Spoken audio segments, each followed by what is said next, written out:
Hello and welcome to the best mods for Xbox PC, where we will be looking at some of the best mods to check out each and every single day, or at least that's the aim. There'll be something here for everyone, definitely worth checking out. Use the chapters where you need them. If you do get anything out of this, consider liking, subscribing. It goes a really long way. Appreciate your time. Let's get into it. The loading screen in Starfield has always been a point of contention, and slowly, with the help of mods, we are limiting quite a few loading screens, and this mod is no exception to that rule. This is called the Real Elevator, adding 18 elevators in many areas in Starfield where you will no longer have to go through the little black loading screen. It'll just take you up, and bing bada boom, we're up in the Astro Lounge, upper levels without a loading screen. Now it's crazy that this is something relatively simple that the modders have figured out, but in any case, it's fantastic to see these elevators popping up more and more. You'll find more elevators. Here is another example in New Atlantis, right next to the lift to get down into the well. There is also a new lift here where we'd enter in and we can just press the up arrow. Now will take us up to the commercial area, and again, no loading screen. So outside New Atlantis and Neon, you'll find some at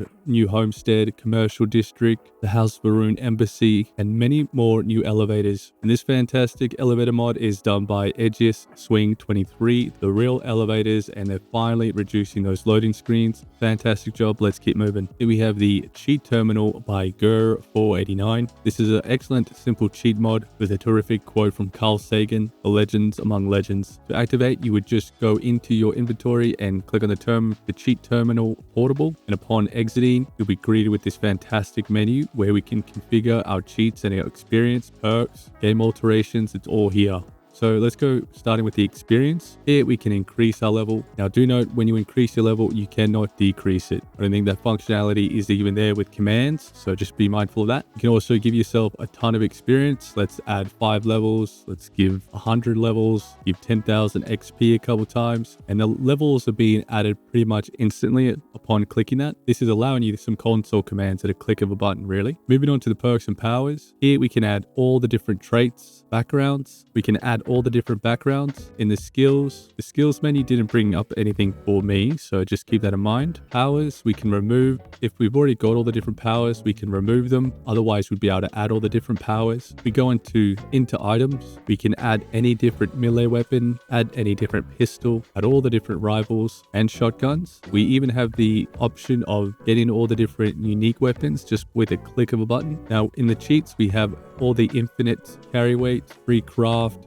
infinite starborn power, no sway, I'm not 100% certain, and there's a ton more super useful ones. Enable always pass contraband scan. This one's really nice. God mode, infinite ammo, infinite jetpack, gravity, you name it. It pretty much will have all the different infinite and excellent cheats that you'd want. In the game alterations, we have research where we can very nicely quickly complete all the different researches. This is really handy, especially for me and for testing mods and everything. I really like this, so very nice and handy. Here you can get aid, ammo, and resources. As you can see, once we've exited, we've leveled up and we've got a bunch of different stuff. We go into inventory, we've got the weapon we selected, some of the ammo, and some of the resources. So this is a very handy cheat tool. The highlight being that you can carry this with you anywhere, turn them on and off as you please. But do keep in mind, this one does not offer any kind of cheats in relation to your companions. This is purely everything just on your character side. However, it is very, very useful, very good utility mod as well as a cheat mod. We have a rather nice skin mod called Serpent Scales Skin by Sharmony. Try saying that 10 times really fast. But this mod is going to change your skin of your inflictor from this to this terrific serpent scale skin. It's a rather simple skin, but it almost feels like this should be the default skin. Very fitting for the Varoon weapons. It'll also change the Varoon pain blade from this as its default to this serpent scale skin. Again, very fitting. Really like the detail and the scales on it. And finally, it'll also change the star shard skin from this to this, which I think is pretty damn badass. Very fitting. It's a really simple skin job, but it looks fantastic. Nice little mod. Let's keep moving. Nomad Spacesuits by Zone 79 is probably one of the best spacesuit mods in Starfield right now. It comes with 6 spacesuits, 6 helmets, 6 backpacks, 1 goggle, and 1 mask. The level of detail is remarkable. The texture detail, the scratches, everything is just perfect. Now what we're looking at here is the Nomad Spacesuit version 1, and here we have the Nomad Spacesuit 2. This one comes with a terrific cape and a nice little variation to the jetpack here. So slightly different to the Nomad one. And as we whip around, you get a good idea. So very similar. Again, it sort of builds on each other. This one coming with a cape. Now keep in mind, all the different helmets come with a mask or a version without the mask. So for instance, here is the Nomad helmet 1. See how it has no mask around the face? And if we go to number 2, you have that fantastic looking mask. I much prefer it with the mask, but it gives optionality. So depending on your preference, you can opt in for no mask or mask with all the different helmets. And then here's just a quick circle around of spacesuit number 2. The other thing you can add that comes with this mod are these fantastic goggles, and you do also have the option to get the mask as well, and you can wear both of those at the same time. So if you do have the helmets without the mask, you can add these as well. So this is the Nomad Suit 2. You'll notice a little bit more detail around the legs with some cords and sort of more sturdier shin guards. And as we move up to the jetpack, you'll notice that the jetpack is slightly longer and has basically been expanded, so it looks bigger, better. And this is the Nomad Suit 3. Here's just a quick spin around just so you get a good clear idea of what it looks like. Fantastic amount of detail. I mean, these suits are superb. We have the Nomad Spacesuit 4. Now this one is decked out with a ton of extra metal plating surrounding the legs, the arms, and even the jetpack. Zooming in, you can see the supreme amount of detail, lots of scratches. The surface is quite well worn, as well as that terrific cape. Now the helmet is different to all the others, as this one you can't see your face. So if you're sick of looking at your character, that's a cool option. Isn't this incredibly well detailed? Let's have a look at number 5. So this is the Nomad Spacesuit 5. Looking relatively similar to some of the other ones. A bit harder to notice the detail on this one, but you can definitely tell the difference where the helmet comes into play. You can see that it's decked out with a ton of plating. As we whip around, the jetpack has plating and extra oxygen, and it looks incredible. However, when you look at Nomad number 5, really looks like it should go with Nomad Space 4. That to me looks like how it's sort of meant to be. And lastly, we have the Nomad Spacesuit 6. This comes with all the bells and whistles, plenty of additional shielded armor, along with this incredible jetpack that is pretty much the most unique jetpack I've seen in terms of mods at all. Pretty much, this is an amazing jetpack, so well detailed and so much unique character. Now you'll be able to purchase all of these from the Trade Authority. Now they are cycled through. You can get them in a bunch of different rarities, from epic to legendary and all in between. You will have to wait 48 hours between each purchase because they are on a rotation. But these suits are just incredible. Truly are some of the best spacesuits, helmets, jetpacks, goggles, masks in the whole game. Fantastic work by Zone again. Let's keep moving. Leading on from those spacesuits, we have one of the most incredible melee weapon mods to ever come to Starfield. And this fits perfectly with those spacesuits we looked at, and it is also by Zone 79, and this is called Melee Madness. The Melee Madness mod adds over 50 melee weapons, and the best thing about this mod is it adds a set to each faction, making this the ultimate mod for the melee only playthrough. Not to mention these gorgeous unique Starborn blades that the Starborn will carry and use as well. Now these weapons aren't simply just replaces, they add unique effects, damage, all kinds of amazing effects to really make things feel fresh. Each of the different factions have their own kind of element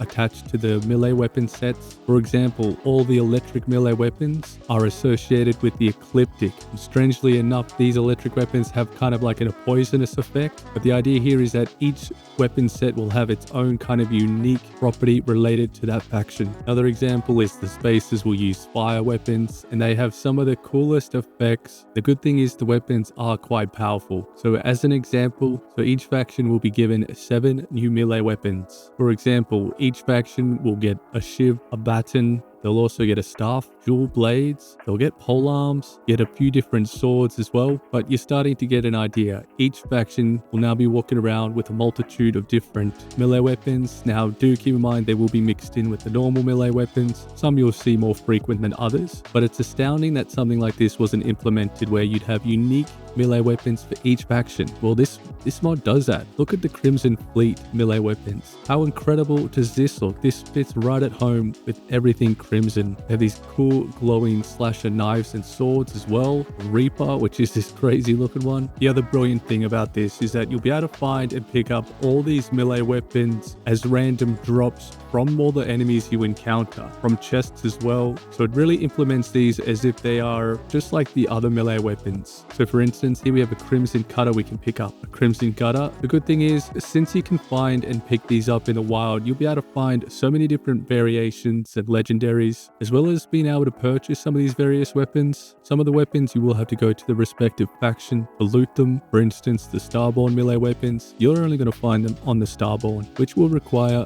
theft rank 4. To give you a complete picture, you can see here all the different sets, and these will all be distributed to the various factions. Isn't this incredible? Excluding the party blades and these crazy looking, completely custom party blade that has an Aurora strap to it, as well as music that will play when it's equipped. Absolutely unreal. So this is what it looks like. It's definitely a party knife, and you'll get the music from Neon playing in the background when you have it equipped. Now the party blade is very unique, having this crazy like Starborn spawn effect where when you hit them, it does like the Starborn effect, really mucks them up, puts them to the floor in most cases. This is truly the best weapon mod I've ever seen so far, adding so many custom effects, designs. This is truly remarkable, considering so many paid mods do not even come close to this. This really is something refreshing and new, and is pretty much a must mod for your playthrough, regardless if you like melee weapons or not. This adds so much flavor and variety. Absolutely amazing work by Zone, and whoever else worked on this. Truly amazing. Definitely consider throwing Zone a few bucks for this amazing work. Let's keep moving. We have another incredible addition to the Outpost building. This mod is called Outpost Habs Expanded by Downfall Nemesis, and this adds over 23 new Habs to your outpost, with more to come. So there is 7 new styles that you get to muck around with, and they all are truly unique and have a very different look and feel to them. Starting off with the colony Habs. Now these have a nice wooden sort of finish to them, giving you 4 different options, from small to a double Hab to a flat small and to a double. The colony Habs add much more of a homey sort of look to them and aren't so void of character. Following suit, we have the 3 new science Habs. Now they are very much built for performance. They can take a punishment, being a very thick sort of steel alloy kind of mixture and offering a very futuristic look to them. Now do keep in mind you can add windows to these, so you can add a lot more character to these as well. Comes in 3 different sizes from small to large. Next we have the luxury, and they come in 3 different sizes. Don't particularly look too flash from the outside, but they are nice and streamlined. And if we go have a look inside, this just gives you an idea of what they look like. So the luxuries definitely have the best looking interior in terms of something more common. However, the luxury definitely have some of the nicest interior. Next we have the concrete Habs, which comes in a couple different sizes as well. And just having a look on the inside, just to give you an idea, it looks very much like a concrete industrial kind of feel. Moving on to the Aquila Habs. These look quite nice and offer a variety of different shapes and sizes, from small to large and double. And here's a quick shot of what they look like inside, just to give you a quick idea. And lastly, we have the Aquila Wood Habs. So they are pretty much similar to the concrete, but they just have a much more unique wood and steel kind of look to them. And just having a look inside, if we duck in here, it is very nice inside. So I do like the interior for the Aquila Wood Habs, quite nice. And since we didn't have a look, here is the Colony Hab internals, just so you have an idea of what it looks like. Gives you quite a nice sort of open space, but not particularly inviting. Same again for the science Habs. If we just duck into those, these are pretty much very appropriate for what the intention is for these. Quick correction, these are the industrial Habs. Then we have 2 different versions of Aquila Habs. The wood one we checked out, and then we have the nice looking stone configuration. And if we just pop inside, it'll give you a quick idea of what it looks like. Quite a nice looking internal as well. That's a high level overview of the different Habs. They are fantastic, adds a lot of variety, and they function just like all the other Habs. Really nice to see these additions. Let's keep moving. Next mod is called Delivery Services. This adds 2 new construction options to your miscellaneous tab, both doing the exact same thing, just having a different look. This mod's intention is to allow you access to purchase some very common materials, whether it be inorganic or organic resources, while still costing credits and only offering a few selections in order not to completely break the game loop of building and mining. So it's a less sort of a cheating way of being able to getting a lot more access and much quicker to a lot of different resources that you can then use on the spot. Now I like this because it is offering a way to make things much faster and enjoyable, while also not breaking the game completely. Not only that, you can also manufacture primers, and if you don't want to completely break it, we can go from shipment size to say 1, which will then reflect in your purchase option to just buy 1 unit at a time. So the select shipment size will give you access to purchase larger or smaller quantities, and we can even sell our mined items. The other neat thing is it's kind of like an ingoing and outgoing system. For the outgoing, we want to hover our cursor over here for items to be sold, where we can drop resources in just like you would in any other scenario. Then you head back to the terminal and you can package and sell all those items for a reasonable price right at your own outpost. The items that you purchase, they'll be put into the delivery shipment, and this is where you can pick up all the bits and pieces that you've purchased. It's a nice little mod, not completely breaking building, still making you work a bit for it. Nice and easy though. And this is Delivery Service by Hawcroft. Thank you very much for watching. If you get anything out of this, consider liking, subscribing, commenting. Let me know what you think about some of these mods. You can let me know what mods you'd like me to cover, or if there's anything on your mind, just drop it in the comments. Thanks again, and peace.